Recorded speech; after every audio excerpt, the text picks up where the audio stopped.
ሶቨርኒቲ ሶርስ ሞጋች እውነታዎች፣ ልከኛ ሐሳቦች እንዲሁም ቤተኛ ግንዛቤዎች ይስተናገዱበታል። በስፑትኒክ አፍሪካ ተዘጋጅቶ የሚቀርብ ፕሮግራም። ሰላም አድማጮቻችን፣ ይህ በስፑትኒክ አፍሪካ ተዘጋጅቶ የሚቀርብላችሁ የሶቨርኒቲ ሶርስ ፕሮግራም ነው። በዚህ ፕሮግራም የአፍሪካንና የሕዝቦቿን የወደፊት ዕጣ ፈንታ የሚቀርጹ ታሪኮችን፣ ሐሳቦችንና ድምጾችን በጋራ እንቃኛለን። ፕሮግራሙን በመምራት አብይ ሀብታሙ አብሬያችሁ ቆያለሁ። በዛሬው የሶቨርኒቲ ሶርስ ፕሮግራማችን ሁለት የተለያዩ ርዕሰ ጉዳዮችን እንቃኛለን። በመጀመሪያ የፕሮግራሙ ክፍል በብሔራዊ ልማት ቅድሚያ የሚሰጣቸውን ጉዳዮች ከዓለም አቀፍ የባንኪንግ ልምዶች ጋር እንዴት ማዛመድ ይቻላል፣ ደግሞስ በዘርፉ ያሉ መልካም ዕድሎችንና ተግዳሮቶችን ጨምረን በጥልቀት እንዳስሳለን። ለውይይቱ በእንግድነት የጋበዝናቸው ደግሞ አቶ አስቻለው ታምሩን ነው። አቶ አስቻለው ታምሩ በባንኪንግ ዘርፍ በተለይም በብራንዲንግ ማርኬቲንግ የረጅም ዓመታት ልምድ ያላቸው ባለሙያ ሲሆኑ ፍቃድ ያላቸው አማካሪና አሰልጣኝም ናቸው። በበርካታ የመንግስትና የግል ባንኮች በሙያቸው እያገለገሉ ያሉ ባለሙያ ናቸው። በውይይታችን የፖሊሲ ነጻነትን በጠበቀ መልኩ በሀገር ውስጥ ልማት ቅድሚያ የሚሰጣቸው ጉዳዮችን ከዓለም አቀፍ የባንኪንግ ልምዶች ጋር እንዴት ማዛመድ ይቻላል የሚለውን በቅድሚያ እናነሳለን። ሀገራት የልማት አጀንዳዎቻቸውን ከዓለም አቀፍ የባንኪንግ ስርዓት ጋር ለማዛመድ በሚያደርጉት ጥረት ውስጥ የሚያጋጥሟቸውን ተግዳሮቶችን እንግዳችን አቶ አስቻለው ታምሩ ያስረዱናል። እነዚህ የዓለም አቀፍ የባንኪንግ ስርዓቶች የረጅም ጊዜ ልማቶችን እንዴት መደገፍ እንደሚችሉ አቶ አስቻለው ከሙያቸው በመነሳት የሚያጋሩን ሐሳቦች ይኖራሉ። የብሔራዊና ቀጠናዊ የልማት ባንኮች የሀገር ውስጥ የልማት ፍላጎቶችን ከዓለም አቀፍ የፋይናንስ ስርዓቶች ጋር ለማጣጣም ምን አይነት ሚና እንደሚኖራቸውም እንግዳችን አቶ አስቻለው ታምሩ ይገልጹልናል። በዚህ ረገድ መንግስታትና የፋይናንስ ተቋማት የፋይናንስ ክፍተቶችን ለመሙላት እንዴት አንድ ላይ መስራት ይችላሉ የሚለውንም ጉዳይ ጨምረን እንመለከታለን። የዲጂታል ፋይናንስና የፋይናንሻል ቴክኖሎጂ የሀገር ልማትና የዓለም አቀፍ ባንኪንግ ስርዓት እንዴት እንደሚያግዙ በውይይታችን ከምናነሳቸው ቁልፍ ሐሳቦች መካከል ይገኝበታል። በፕሮግራሙ የመጀመሪያ ክፍል በብሔራዊ ልማት ቅድሚያ የሚሰጣቸውን ጉዳዮች ከዓለም አቀፍ የባንኪንግ ልምዶች ጋር እንዴት ማዛመድ ይቻላል፣ ደግሞስ በዘርፉ ያሉ መልካም ዕድሎችንና ተግዳሮቶችን ጨምረን በጥልቀት ከአቶ አስቻለው ታምሩ ጋር ወደምናደርገው ቆይታ እናልፋለን። አብራችሁን ቆዩ።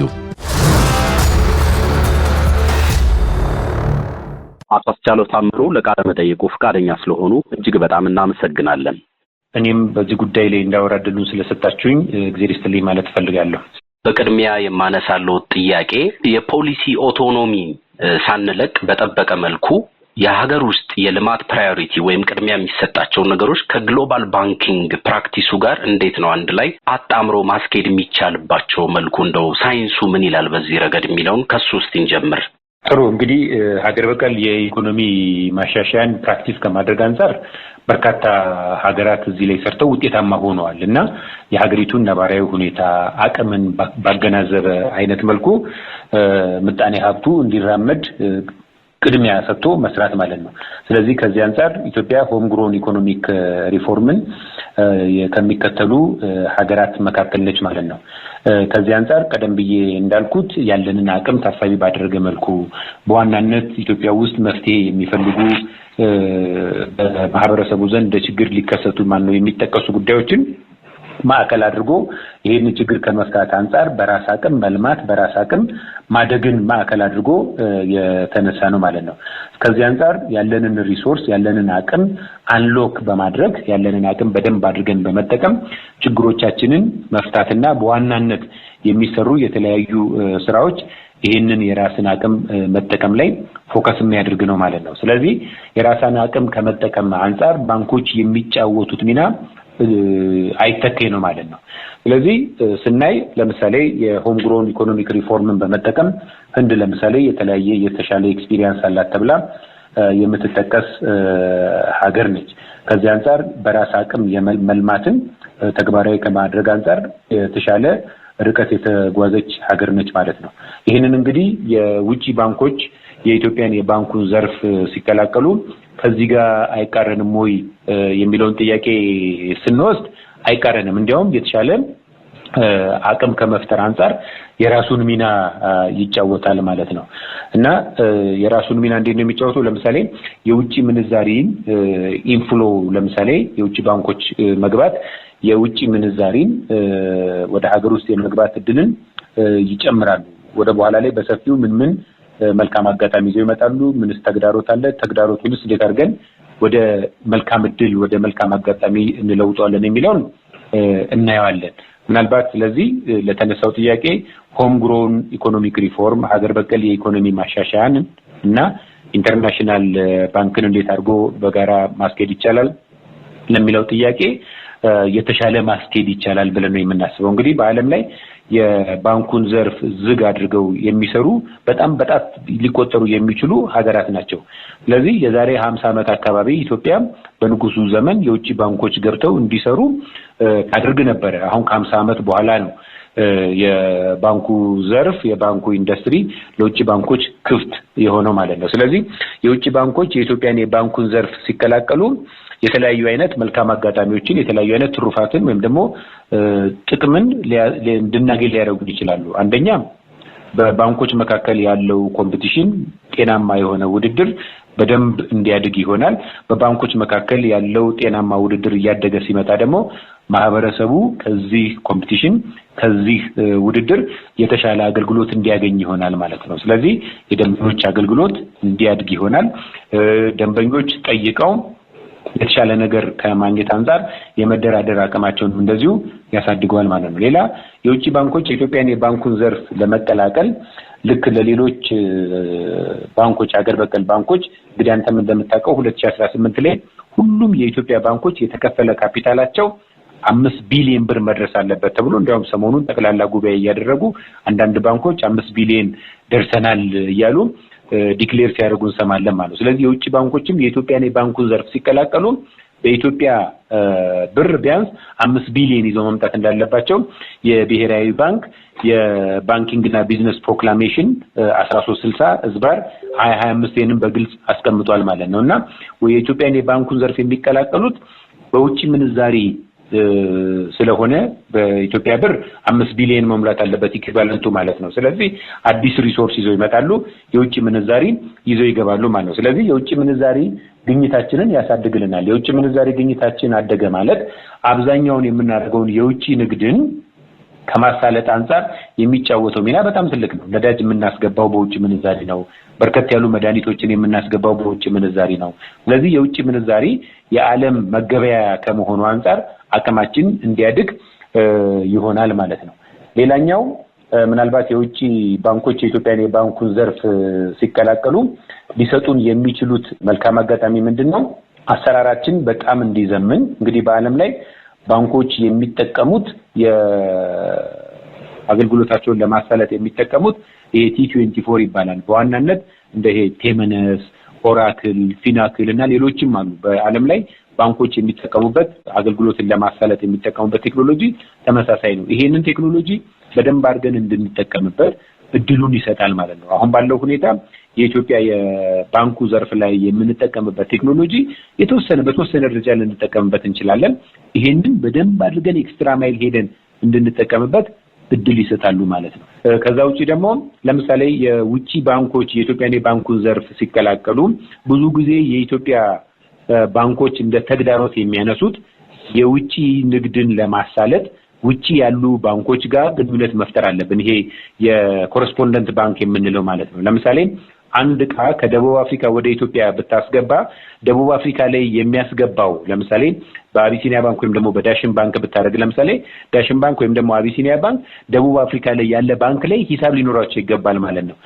ይሄንን ከማሳለጥ አንፃር ይሄንን ጥሩ ከማድረግ አንፃር የውጭ ባንኮች የኢትዮጵያ የባንኩን ዘርፍ መቀላቀላቸው ሌላኛው የሚሰጡን ትሩፋት ነው ማለት ነው። ስለዚህ በአጠቃላይ የውጭውን ንግድ በደንብ አድርገን ለማሳለጥ የሚሰጡን መልካም አጋጣሚ ነው ማለት ነው። ከዛ ውጪ የአዳዲስ አይነት የባንክ አገልግሎቶች እንዲሰጡ አዳዲስ አይነት የባንክ አሰራርን ሊያስተዋውቁ ይችላሉ። ሌላ ኖሌጅ ትራንስፈር ለምሳሌ የኢትዮጵያ የባንኩን ዘርፍ ብናየው የስልጠና የሚሰጥ ተቋም ያለው ባንክ የለም ብሎ መውሰድ ይቻላል። በተወሰነ ደረጃ የብሔራዊ ባንክ ስልጠና ይሰጣል ተቋም ኖሮት ማለት ነው። ከዛ ውጪ ንግድ ባንክም በተወሰነ ደረጃ ተቋም ኖሮ ስልጠና ይሰጣል። ሀገራት በተለይም እንግዲህ ያው የአፍሪካ ሀገራትን እንውሰድ፣ በዛ ውስጥ ደግሞ የኛንም ኤክስፔሪየንስ ከተን ማንሳት እንችላለን። ሀገራት የልማት አጀንዳዎቻቸውን ከግሎባል ባንኪንግ ሲስተም ጋር ኢንተግሬት ለማድረግ ጥረት ያደርጋሉና በዛ ሂደት ውስጥ ግን በተለይም ከመዋቅር ጋር የሚገጥሟቸው ቻሌንጆች አሉና እንደው የትኞቹ ነገሮች እንደው ለአብነት የሚነሱ ነገሮች ናቸው? እንግዲህ አሁን የኢንተርናሽናል ባንኪንግ ወይም ደግሞ የኢትዮጵያ የባንኩ ዘርፍ ለውጭ ባንኮች ክፍት መሆኑ አንዱ ሊፈጥር የሚችለው መልካም አጋጣሚ ወይም ደግሞ ትሩፋት የእውቀት ትራንስፈር ነው ብለናል። ስለዚህ ነገሮችን በተሻለ ደረጃ በተሻለ አሰራር እንድንሰራ የኖሌጅ ትራንስፈር ወይም ደግሞ የእውቀት ሽግግር ይፈጠራል ማለት ነው። ስለዚህ ይሄንን የእውቀት ሽግግር በደንብ አድርገን ተጠቅመን ሆም ግሮውን የሆነውን የኢኮኖሚክ ሪፎርምን ታሳቢ ባደረገ መልኩ ሀገር በቀል የሆኑ ችግር መፍቻ መንገዶችን ለመጠቀም ያንንም የውጪንም የባንክ አሰራርን በደንብ አድርገን በተቀናጀ መልኩ እንድንጠቀም እድል ይፈጥርልናል ብሎ መውሰድ ይቻላል። ምናልባት ቅድም ወደ አነሳው ጥያቄ የውጭ ባንኮች የኢትዮጵያን የባንኩን ዘርፍ ሲከላከሉ ምን አይነት ተግዳሮቶች ሊፈጠሩ ይችላሉ የሚለው ለምሳሌ ቅድም ለደንበኛው መልካም አጋጣሚን ይፈጥራሉ። ደንበኛው የመደራደር አቅሙን ለደንበኛው የምንሰጠውን የደንበኞች አገልግሎት የከስተመር ኤክስፒሪየንሱን በደንብ አድርገው ሊያሳድጉት ይችላሉ። ለምን አንዱ የሚሰሩት ዓለም አቀፍ ባንኮች ከመሆናቸው አንፃር ደንበኛውን ባነገሰ መልኩ ደንበኛውን ባከበረ መልኩ የደንበኞች አገልግሎት ላይ በደንብ አድርገው ይሰራሉ ማለት ነው።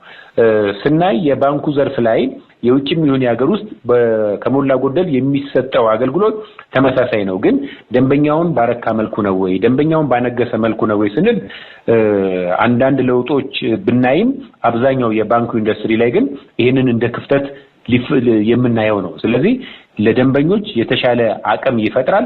አቅም የፈጠረ ደንበኛ ደግሞ ምናልባት ከዚህ በፊት የነበረውን አገልግሎት ብቻ መቀበል ሳይሆን የተሻለ አገልግሎትን የመቀበል የመጠየቅ አቅምን ይፈጥራል። ይሄ ደግሞ የኢትዮጵያ የባንኩ ዘርፍ ላይ ሎካል ባንኮች ላይ እንደ ተግዳሮት ልናየው እንችላለን ማለት ነው። ሌላኛው የውጭ ባንኮች የውጭ ምንዛሪ ይዘው የሚገቡ ቢሆንም የነሱ ባለድርሻ አካላት የነሱ ስቴክሆልደርስ ወይም ደግሞ ይሄ ሼር ሆልደርስ ከስቴክሆልደሩ አንዱ ባለድርሻ ማነው የባለ አክሲዮኖቹ ባለቤቶቹ ውጪ ከመሆናቸው አንፃር በአመቱ መጨረሻ ላይ ዲቪደንድ ዲክሌር አድርገው የሀብት ድልድል የሚያደርጉት ውጪ ላለው ባለቤቶች ነው። ስለዚህ የሪስክ ኦፍ ይሄ ካፒታል አውትፍሎ እንዲኖር ተግዳሮት ይፈጥራል ማለት ነው። አግኝተኛል አይደለ? የውጪ ምንዛሪ አውትፍሎ እንዲኖር ያደርጋል ማለት ነው። ስለዚህ ይሄንን ምን ልናደርግ እንችላለን? ልክ የኢትዮጵያ ንግድ ባንክ የውጪ ባንክ ሆኖ ደቡብ ሱዳን ላይ እንደሚሰራው ጅቡቲ ላይ እንደሚሰራው ሌሎችም ባንኮች ወይ ራሳቸውን ችለው ወይም ደግሞ ሰብሰብ ብለው የውጪ ባንክ ሆነው በተለይ በርከት ያሉ ኢትዮጵያኖች የሚኖሩበት ሰሜን አሜሪካ ላይ መካከለኛው ምስራቅ ላይ ሌሎች አፍሪካ ሀገራትም ላይ ደቡብ አፍሪካ ላይ እንደነዚህ ሀገራት ላይ የውጪ ባንክ ሆነው የኢትዮጵያ ባንኮችም መውጣት አለባቸው ማለት ነው። ልክ ይሄንን ሲያደርጉ የውጪ ባንኮች ኢትዮጵያ ውስጥ ገብተው በአመቱ መጨረሻ ላይ የውጪ ምንዛሪ አውትፍሎ ወደ ውጪ መፍሰስን ከማካካስ አንፃር የኢትዮጵያ ባንኮች ደግሞ የውጪ ባንክ ሆነው ውጪ ሲሄዱ በአንጻራዊ መልኩ ወይም ደግሞ በተቃራኒው ወደ ሀገር ውስጥ የውጪ ምንዛሪ እንዲገባ ይሆናል ማለት ነው። በጣም ጥሩ። እንግዲህ አሁንም የተነሱት ሐሳቦች በጣም ቁልፍ ሐሳቦች ናቸው። ሌላ ምናልባት ማንሳት ያለብን ጉዳይ የግሎባል ባንኮች ከሎንግ ተርም ዴቨሎፕመንት ፕሮጀክቶች አንፃርና ወይም ከሾርት ተርም ሪተርን አኳያ እንደው ምን አይነት ድጋፍ ሊያደርጉ ይችላሉ? እንደው ምን አይነት አስተዋጽኦ አላቸው? እንግዲህ እነዚህ የውጭ ባንኮች ሲገቡ እንዳልኩ ቴክኖሎጂው ተመሳሳይ ቢሆንም በአለም ላይ የምንጠቀመው ከሞላ ጎደል እንዴት ነው ይሄንን ቴክኖሎጂ የምንጠቀምበት የሚለውን በደንብ አድርገን ኤክስፕሎይት እንድናደርግ በደንብ አድርገን እንድንጠቀምና በሀገር ውስጥ ያለውን አቅም ተጠቅመን ለእድገታችን ወሳኝ የሆነ ሚና ሊጫወቱ ይችላሉ። ምንም እንኳን ቀደም ብለን የገለጽናቸው ተግዳሮቶች እንዳሉ ሆነው ማለት ነው። ይሄንን ደግሞ ስናይ የሚገቡበት መንገድ ምን አይነት ነው የሚለውን በደንብ አድርጎ ማየት ይጠይቃል። እንግዲህ ብሔራዊ ባንክ የባንኪንግ ቢዝነስ ፕሮክላሜሽን ቁጥር 1360/2025 ላይ በግልጽ እንደተቀመጠው በአራት አይነት መልኩ የውጪ ባንኮች የኢትዮጵያን የባንክ ዘርፍ ሊቀላቀሉ ይችላሉ ተብሎ ተቀምጧል። አንደኛው ሰብሲዲያሪ ወይም ደግሞ ይሄ ተቀጽላ ባንክ የምንለው ማለት ነው። ለምሳሌ የኢትዮጵያ ንግድ ባንክ ደቡብ ሱዳን ላይ እና ጅቡቲ ላይ ተቀጽላ ባንክ ሆኖ ነው እየሰራ ያለው። ተቀጽላ ባንክ ሲሆን ምንድነው የሚሆነው? የጅቡቲ ላይ ያለው የኢትዮጵያ ንግድ ባንክ የራሱ የሆነ ቦርድ ይኖረዋል፣ የራሱ የሆነ ማኔጅመንት ቲም ይኖረዋል። በዛ ይሰራል ማለት ነው። ስለዚህ የውጭ ባንኮች የኢትዮጵያን የባንኩን ዘርፍ በተቀጽላ ጆይን የሚያደርጉ ከሆነ የሚገቡ ከሆነ ልክ የኢትዮጵያ ንግድ ባንክ ደቡብ ሱዳን ላይና ጅቡቲ ላይ እንደሚሰራው ነው የሚሆነው አሰራሩ ማለት ነው። ሌላኛው ቅርንጫፍ መክፈት ነው። ለምሳሌ የኢትዮጵያ የባንኩ ዘርፍ ለውጭ ባንኮች ክፍት የመሆንን ውሳኔ ተከትሎ ኬንያ ኮሜርሻል ባንክ፣ እነ ዜኒት ባንክ የናይጄሪያው፣ ስታንዳርድ ባንክ ግሩፕ የደቡብ አፍሪካው፣ እነ ኢኮ ባንክ ይሄ ፓን አፍሪካኒስት የሚባለው የቶጎ ባንክ ወደ 40 ሀገራት ላይ የሚሰራ ነው። እነዚህ ፍላጎት አሳይተዋል።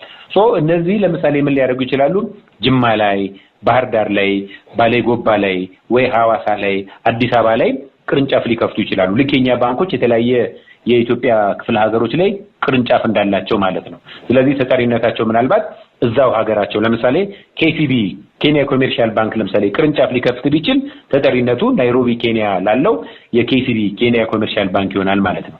ሶስተኛው የሪፕሬዘንታቲቭ ኦፊሶች ልክ አሁን የቀደም የገለጽኩል ከዜኒት ውጪ ኬንያ ኮሜርሻል ባንክ፣ ስታንዳርድ ባንክ ግሩፕ እነ ኢኮ ባንክ ወኪል ባንክ አላቸው እዚህ። ሌሎችም በርከት ያሉ የመካከለኛው ምስራቅ የአፍሪካ ባንኮች እነ ጅቡቲን ጨምሮ ወኪል ባንክ አላቸው። ስለዚህ ወኪል ባንክ ሙሉ ለሙሉ የባንክ አገልግሎት አይሰጥም። ጥናት ነው የሚያጠናው። ልግባ ወይስ አልግባ፣ በምን አይነት መልኩ ኢትዮጵያ ላይ ያለውን መልካም አጋጣሚ ልጠቀም እችላለሁ ብሎ ጥናት የሚያካሄድ ነው።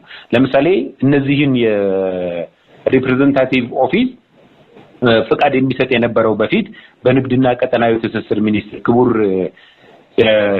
ዶክተር ካሳሁን ጎፌ የሚመሩት የነበረው የንግድና ቀጠናዊ ትስስር ሚኒስትር ነበረ ፍቃድ የሚሰጠው።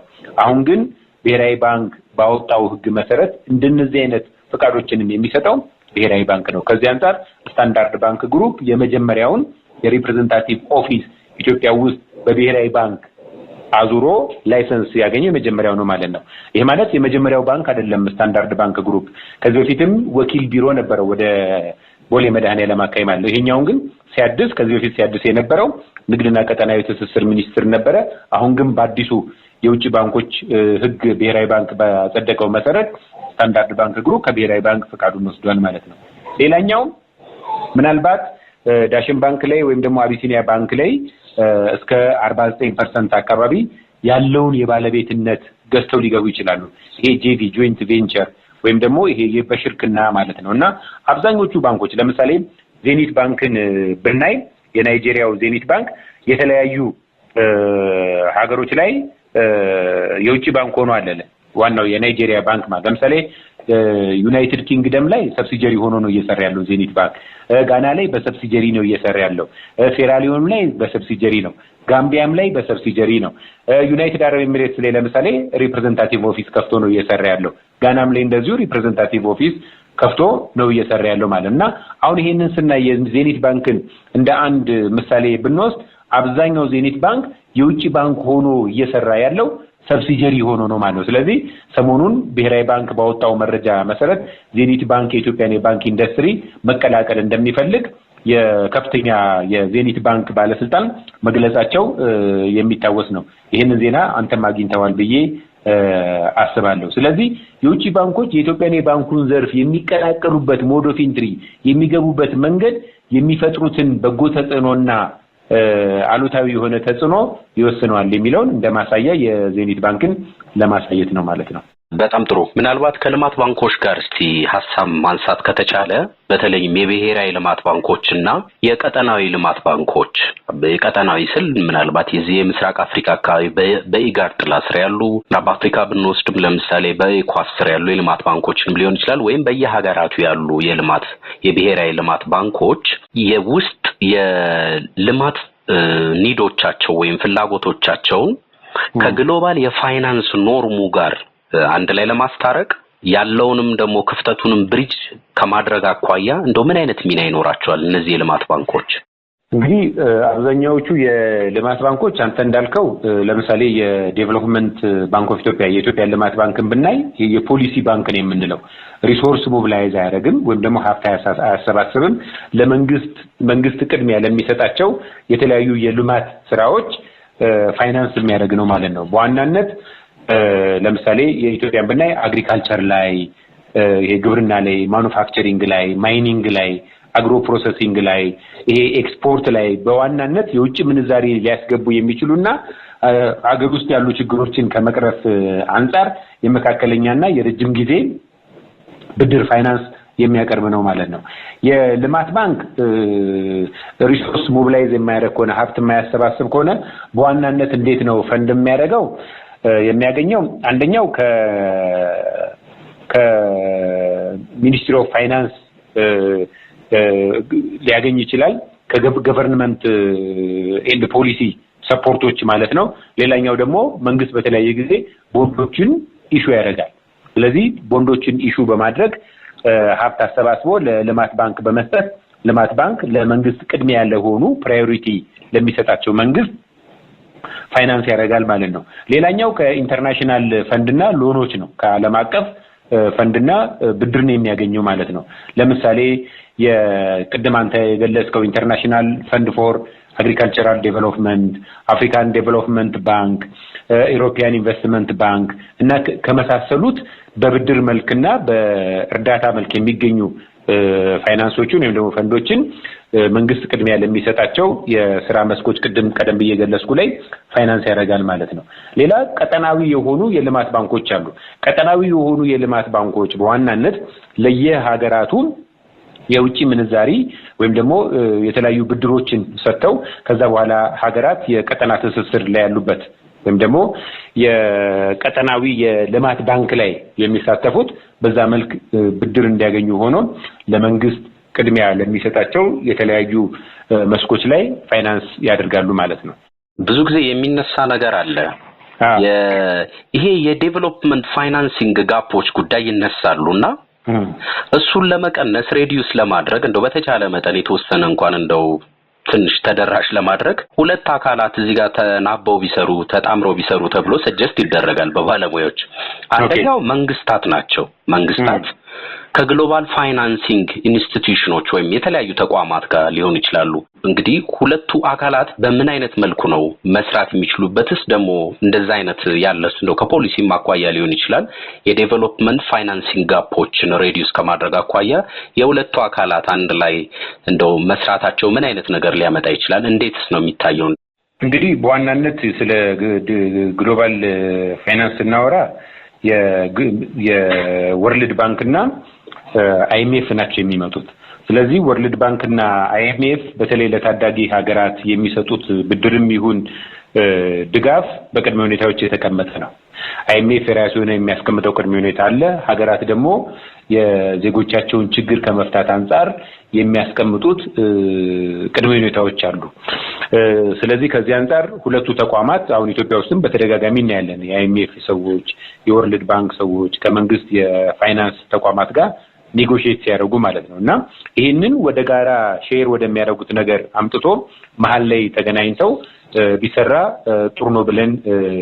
ጥሩ ነው ብዬ አስባለሁ። እነዚህ የግሎባል ባንኪንግ ሞዴሎቻቸው የሀገር ውስጥ የምጣኔ ሀብት ወይም የኢኮኖሚ ሁኔታ ታሳቢ ባላደረገ መልኩ ከሆነ እነዚህ ባንኮች ሞዴሎቻቸው አፕላይ የሚሆነው በጣም ሪስክ አለው። በዚህ ጉዳይ ላይ ምን ማለት ይቻላል? ሀገር ሊያድግ ሊለወጥ የሚችለው በውስጥ አቅም ነው። ምናልባት የውስጥ አቅምህን ለመጠቀም የውስጥ አቅምህን በደንብ አሟጦ ለመጠቀም ሊያስችሉ የሚችሉ የተወሰነ የገንዘብ በድጋፍ መልክ ወይም ደግሞ በብድር መልክ ልታገኝ ትችላለህ። በብድርና በድጋፍ ግን የተቀየረ ሀገር የለም። ስለዚህ በዋናነት መልማት ያለበት ኢትዮጵያንና ሌሎች የኢትዮጵያ ጋር መሰል ታዳጊ ሀገራት በውስጥ አቅም ነው የሚል እይታ ነው ያለኝ እኔ። ስለዚህ የውስጥ አቅምን በደንብ አድርጎ መጠቀም ያስፈልጋል። ያ ማለት ምን ማለት ነው? ኤክስፖርት ላይ ለምሳሌ እሴቶችን እየጨመርን ቡናን ለምሳሌ ዝም ብሎ ከመላክ ይልቅ የኛ አረቢካ ቡና ነው በአለም ላይ በጣም የሚፈልግ ነው። ሁለት የቡና ዋና የቡና አይነቶች አሉ፣ ኮፊ ሮቡስታና ኮፊ አረቢካ። ስለዚህ ኮፊ አረቢካውን እንዲያውም ኮፊ ሮቡስታ እንደ ብራዚል ሌሎችም በዋናነት የቡና አብቃይና ለውጭ ገበያ የሚያቀርቡ ኮፊ ሮቡስታን ነው የሚያቀርቡት። ኮፊ አረቢካን የሚያቀርቡ ኢትዮጵያን ጨምሮ በጣም ትንሽ ሀገሮች ናቸው። ስለዚህ ይሄ ምርት በጣም ተፈላጊ ስለሆነ በደንብ ኤክስፖርትን መጨመር፣ ከዛ ውጪ ደግሞ በውጭ ምንዛሪ ይሄ ሪሚታንስ በሐዋላ መልክ ውጪ ካሉ ኢትዮጵያኖች ወደ ሀገር ውስጥ የሚገባውን የሪሚታንስ መጠን በጣም መጨመር ያ ማለት ዜጎች ውጭ ያሉ ኢትዮጵያዊ ዜጎች በኖርማል በህጋዊ በሆነ አይነት መልኩ ሪሚታንስን እንዲልኩ ማድረግ መላክ ብቻ ሳይሆን ውጭ ያለው ኢትዮጵያዊ እዚህ መጥቶ በደንብ አድርጎ ኢንቨስት አድርጎ የሚሰራበት የሚችለውን የተለያዩ ሁኔታዎችን ማመቻቸት አሁን መንግስት በተወሰነ ደረጃ እየሰራበት ነው። ይሄንን ስናደርግ በውስጥ አቅም ነው ራሳችንን ልንቀይር የምንችለው እንጂ ሁልጊዜም የሚመጣ ድጋፍና ብድር በቅድመ ሁኔታዎች የተቀመጠ ነው አንተም እንዳልከው ማለት ነው። ስለዚህ አንዳንዴ ያላመንክበትን የችግሩ ማግኒቲዩድ ሀገር ውስጥ ያለው የችግሩ መጠን አንዳንዴ ያላመንክበትንም ነገር እንድትቀበል ያደርግ ስለሚችል በቅድመ ሁኔታዎችም የታጠረ ስለሆነ ቀደም ብዬ እንደገለጽኩልን ሀገር ሊቀየር የሚችለው በውስጥ አቅም ነው እንጂ በእርዳታና በብድር ነው የሚል እይታ የለኝም። ያለው ነባራዊ ሁኔታ የሚያሳየን እሱን ነው። ወደ መጨረሻዎቹ ሐሳቦች ደርሰናል። አንድ ቁልፍ ጥያቄ ባነሳ ፈልጌ ነው የዲጂታል ፋይናንስ እና የፋይናንስ ቴክኖሎጂዎችን አሁን እያወራ ነው ካለው የግሎባል ባንኪንግ ሲስተም ጋር እንዴት ነው አላይን ማድረግ የሚቻለው? ለዛስ ብቁ ነው ብለህ ታስባለህ? አሁን ያለውን እንደው የዲጂታል ፋይናንስ እና የፋይናንስ ቴክኖሎጂውን እንዴት የሚገመገም ነው? እንግዲህ አንዱ የፋይናንስ አካታችነትን የምናረጋግጠው ዲጂታላይዜሽንን በደንብ አድርገን ገፍተን ስንሰራ ነው። ኢትዮጵያ ዲጂታል ኢትዮጵያ 2025 ብላ በርከት ያሉ ስራዎችን ተሰርቶ እዛ ላይ ግምገማ ተደርጎ ከዛ በ2030 ደግሞ 2025ን ማዕከል አድርጎ ዲጂታል ኢትዮጵያ 2030 እየተተገበረ ነው ያለው። ለምሳሌ ከዚህ አንፃር የፋይዳ መታወቂያ መጠቀምን ባንክ ላይ ሰዎች ለምሳሌ ኢትዮጵያ ውስጥ የባንክ ተደራሽ ሆኗል ምን ያህል ደንበኛ አለ የሚለው የሚገለጸው ለምሳሌ አብያንተ 4-5 ቦታ ሂሳብ ሊኖር ይችላል። አስቻለው 6-7 ቦታ ሊኖረው ይችላል። እነዚህ እንደ አንድ ሰው መቆጠር ሲገባቸው እንደ አንተ እንደ 5 ሰው እኔም እንደ 6 ሰው እየተቆጠርኩ ነው። ስለዚህ እነዚህንና ሌሎችንም መረጃዎችን በደንብ አድርጎ አጠናክሮ የፋይናንስ አካታችነትን ከማረጋገጥ አንፃር ዲጂታላይዜሽን የሚጫወተው ሚና እጅግ በጣም ትልቅ ነው። ዲጂታላይዜሽን ኢፊሽንት በሆነ አይነት መልኩ የሰዎችን ውጣ ወረድ በቀነሰ አይነት መልኩ ሰዎች ቢሮአቸው ሆነው ያሉበት ቦታ ሆነው የተለያየ ባንክ አገልግሎት ማግኘት ይችላሉ። አሁን እኮ እንደምታየው ኢትዮጵያ ውስጥም የቅርንጫፍ ቁጥር እየቀነሰ በፊት ብሔራዊ ባንክ በየአመቱ ባንኮች 25% አዳዲስ ቅርንጫፍ እንዲከፍቱ ያስገድድ ነበር።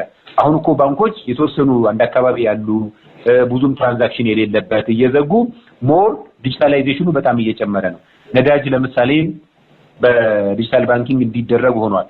በቀጣይ በርከት ያሉ ትራንዛክሽኖች ወይም ደግሞ ልውውጦች ጥሬ ገንዘብን ባስወገደ አይነት መልኩ ይከወናሉ ማለት ነው። ስለዚህ ጥሬ ገንዘብን ባስወገደ አይነት መልኩ ግብይቶች ሲከናወኑ ሰዎች ገንዘብ ከመያዝ ጋር ተገናኘን ሊመጣባቸው የሚችለውን አደጋና ሪስክን ይቀንሳሉ ማለት ነው። ስለዚህ ዲጂታላይዜሽን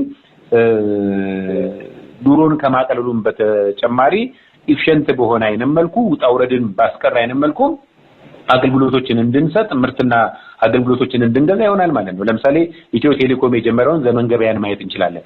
ኢኮመርስ ከዛ በተጨማሪ ደግሞ ቀደም እንደገለጽኩልህ በርከት ያሉ ስራዎች በዲጂታላይዜሽን እየሰሩ ነው። አሁን እኮ ፍቃድ ለማውጣት ኢገቨርንመንት የሚባል አለ። ቤትህ ቁጭ ብለህ ባለህበት ቢሮ ላይ አስፈላጊ መረጃዎችን ኦንላይን አስገብተህ የንግድ ፍቃድ ማውጣት ትችላለህ።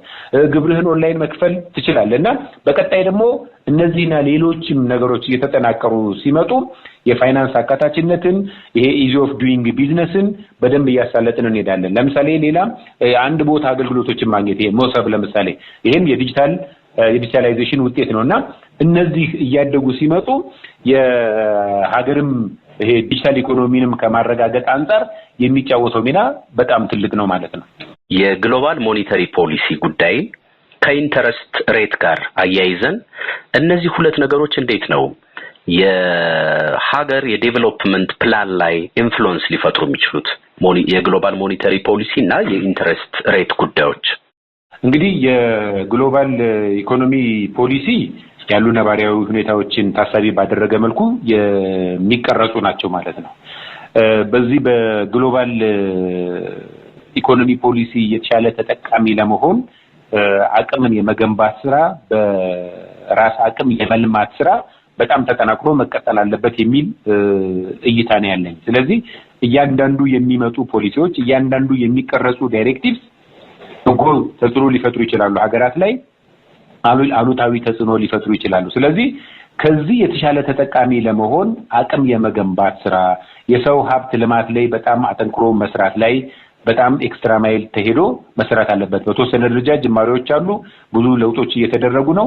እነዚህም በደንብ አድርጎ ተጠቅሞ እነዚህን የግሎባል ሊመጡ የሚችሉ ነገሮችን የፖሊሲ ብቻ አይደለም ሌሎችን በርከት ያሉ የሚመጡ ነገሮችን እንደ ተግዳሮት እና አሉታዊ የሆነ ተጽዕኖ ከሚፈጥሩ ይልቅ አዎንታዊ ተጽዕኖ እንዲፈጥሩና የዛም ተጠቃሚ ለመሆን የራስን አቅም በተለያየ አይነት መልኩ መገንባት ተገቢ ነው የሚል እይታ ነው ያለኝ።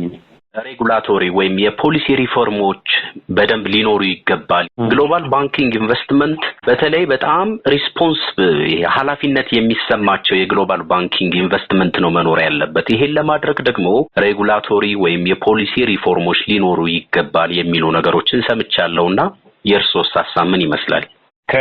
ከዚህ ጋር በተገናኘ አሁን ያለው የዓለም ነባራዊ ሁኔታ በጣም ዳይናሚክ ነው።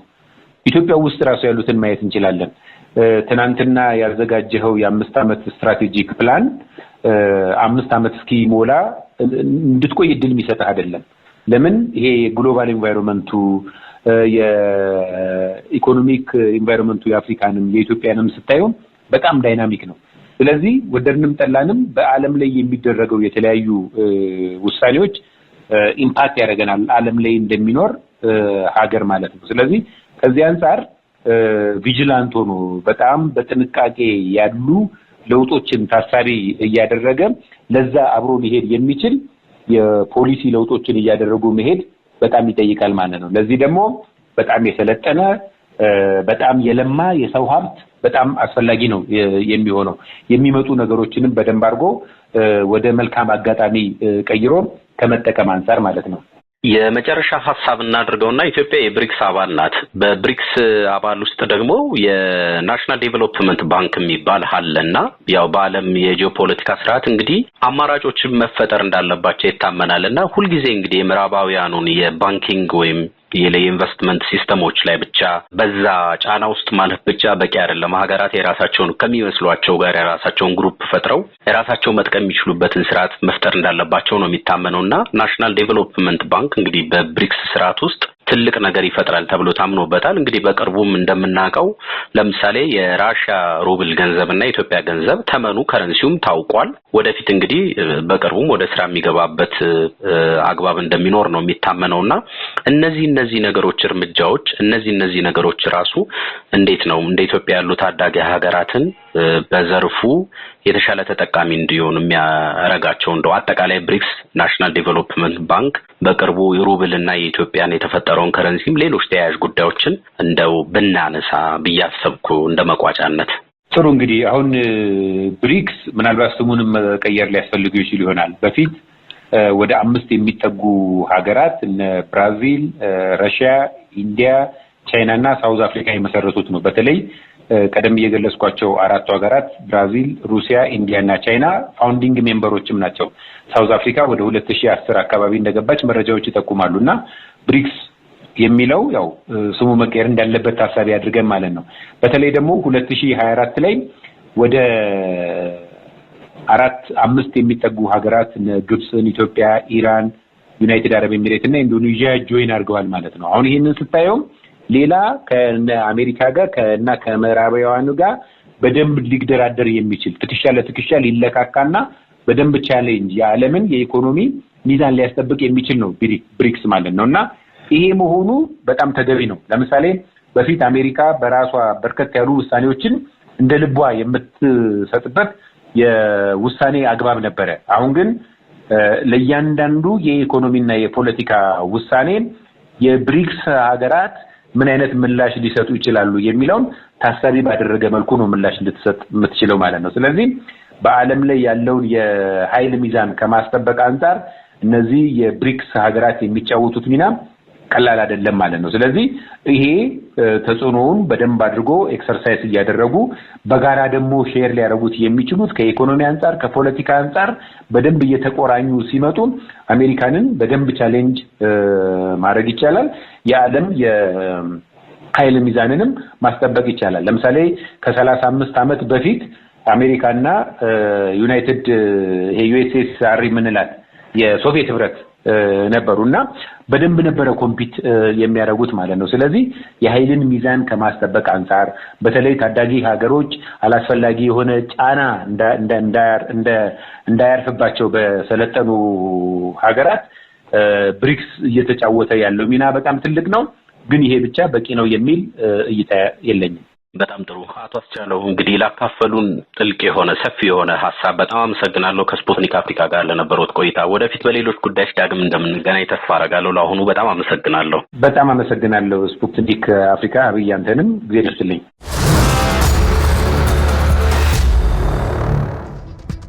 ውድ አድማጮቻችን በማድመጥ ላይ ያላችሁት በስፑትኒክ አፍሪካ ተሰናድቶ የሚቀርበውን የሶቨርኒቲ ሶርስ ፕሮግራምን ነው። በመጀመሪያው የፕሮግራሙ ክፍል በብሔራዊ ልማት ቅድሚያ የሚሰጣቸውን ጉዳዮች ከዓለም አቀፍ የባንኪንግ ልምዶች ጋር እንዴት ማዛመድ ይቻላል፣ ደግሞስ በዘርፉ ያሉ መልካም ዕድሎችንና ተግዳሮቶችን ጨምረን በጥልቀት ከእንግዳችን አቶ አስቻለው ታምሩ ጋር ቃኝተናል። በውይይታችን የፖሊሲ ነጻነትን በጠበቀ መልኩ ሀገር ውስጥ ልማት ቅድሚያ የሚሰጣቸው ጉዳዮችን ከዓለም አቀፍ የባንኪንግ ልምዶች ጋር እንዴት ማዛመድ እንደሚቻልም በቅድሚያ አንስተናል። ሀገራት የልማት አጀንዳዎቻቸውን ከዓለም አቀፍ የባንኪንግ ስርዓት ጋር ለማዛመድ በሚያደርጉበት ሂደት የሚያጋጥሟቸውን ተግዳሮቶችን እንግዳችን አቶ አስቻለው ታምሩ አስረድተውናል።